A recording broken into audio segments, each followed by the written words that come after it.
Hi guys! Ang babaeng ambisyosa nga naabot sa Manila. Kuya, wa?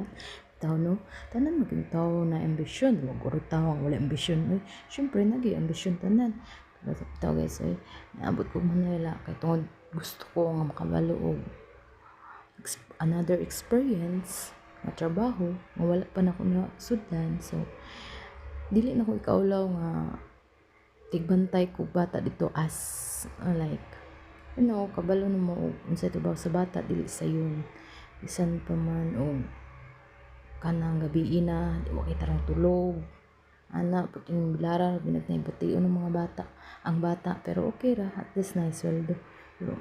para sa pamilya laban Japan third floor kuya won pero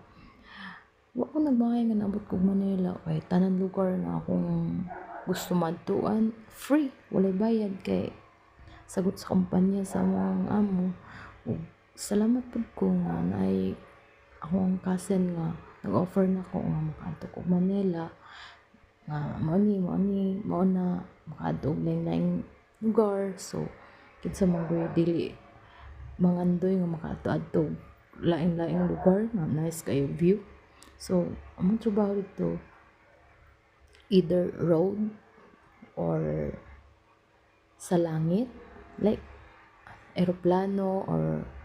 sa dagat like island hopping like that pero okay ra at least na-enjoy ka sa imong trabaho nga deserve pud nimo pero sa diyang nagkadugan ako dito giingan ko sa kong amo Jean ngano wala kay day off ana pud ko okay ra sir oy kay kanang wala man pud ko'y kaadtuan ngunit na mga mag-day off ko kay okay naman ko sa itong gipangatuan happy man pud ko ug unsa pud di ko kinahanglan mag-day off kay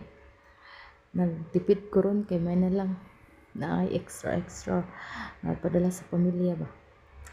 kay sa kalisod sa panahon karon labi na sa bugas pati mahala labi na ang sudan pati mahala so that's my first experience in Manila guys so that's all bye bye